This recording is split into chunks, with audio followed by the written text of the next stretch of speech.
क्या देखने को मिलेगा नया, कौन कौन से नए जहाज आएंगे। आखिरी जहाज पाकिस्तान में जो आया वो है द माइटी ड्रैगन J10C। हमें देखने को मिल सकते हैं कि 8 पराक्रम मोशाक जहाज T-37, कुछ पुराने जहाज ग्राउंड पे मिले शायद नजर आए, बहुत सारी टाइप्स के मिराजेस। इन टाइप्स के नाम हमें मालूम नहीं होंगे, इस वीडियो में हम इनके नाम भी देखेंगे। एवेक्स F7 जहाज भी देखेंगे। तो F7 में भी हमारे पास 2 टाइप्स के जहाज होते हैं। पहला जहाज F7, दूसरा जहाज F7PG स्काईबोल्ट। इसके अलावा हमें देखने को मिल सकते हैं F-16A। F-16A हमारा फखर है, पाकिस्तान है। F-16C भी देखने को मिल सकते हैं।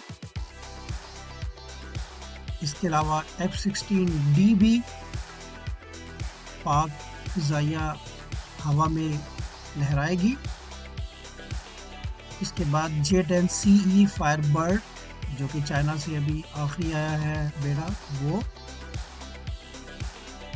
JF-17A यानी ब्लॉक 1, जो कि पाकिस्तान और चाइना ने मिलकर बनाया। इसके अलावा ब्लॉक 3, जो कि पाकिस्तान की फिजाओं में गूंजेगा। अब देखते हैं मिराज 3EP, ये इसका नाम है। और हमारे पास बहुत सारी टाइप्स के मिराजेस हैं। हमारे पास मिराज 30 रोज, हमारे पास मिराज 5PA,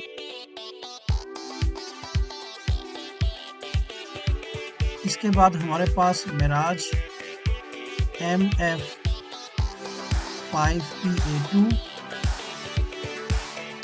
5F रोज 3,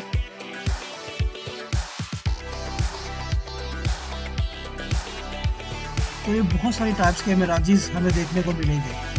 तो गाइस, आप में से किसको मालूम था कि इतनी टाइप्स के मिराजेस हैं पाकिस्तान में? कमेंट कीजिएगा लाजमी। हर जहाज़ का उड़ाने के लिए अंदर कॉकपिट होता है।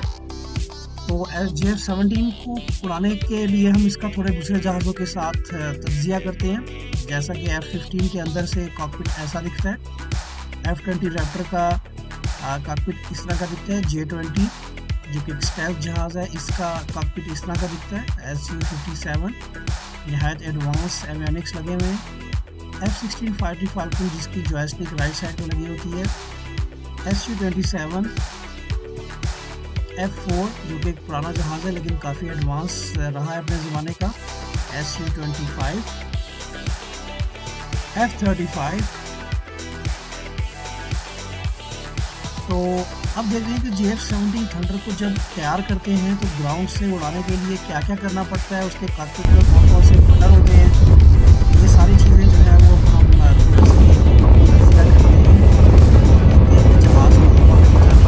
ये सिस्टम पता होने चाहिए। ये सिस्टम आप समझिए तो आगे पाइप कर सकते हैं, आप जहाज बना सकते हैं। जहाज में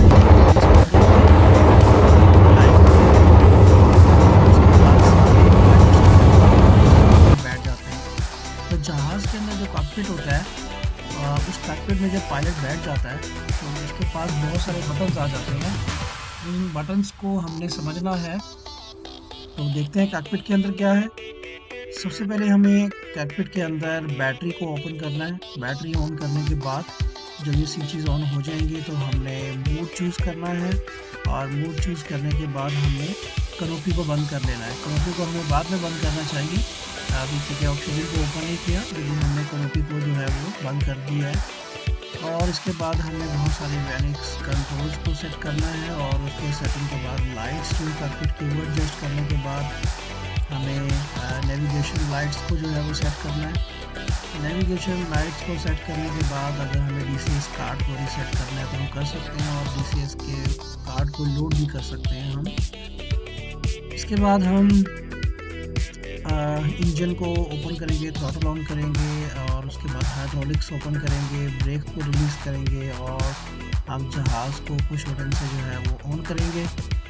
उसके बाद हम देखेंगे कि इंजन जो है वो ऑन हो रहा है, ऑक्सीजन को ऑन किया, सप्लाई दी, और सप्लाई देने के बाद हमने हेड्स अप डिस्प्ले को ओके कर दिया, हमारी कनोपी जो है वो लॉक कर दी। जहाज़ जो है उसका ग्राउंड से चलने के बाद एक्सीलरेट करने के बाद करते हैं, इसके साथ रडर, फ्लैप और एलिवेटर वगैरह सब ठीक है, एलिवेटर वगैरह सब कुछ हो जाते हैं, और जहाज़ के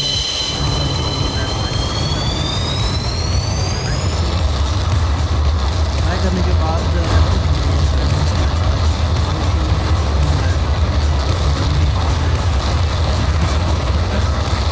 पकड़ने के बाद जब जहाज़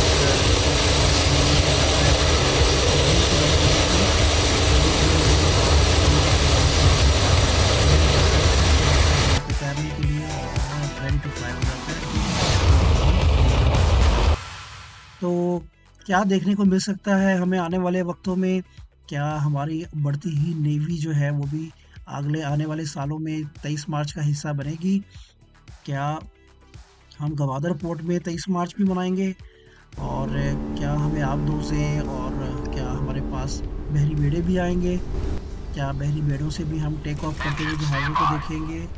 क्या बहरी बेड़ों में हम हेलीकॉप्टर्स को देखेंगे, उनकी होती हुई मशकों को देखेंगे, उनकी पार्टिसिपेशन जो मशकों में होती है वो देखेंगे?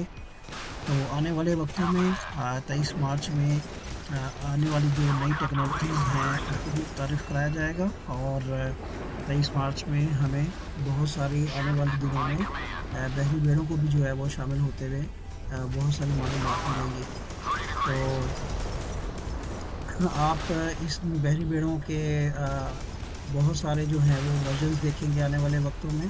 अभी पाकिस्तान नेवी अचानक से जो है वो डेवलप हुई है। तो यहाँ पर जो है हमारी बात ख़त्म होती है।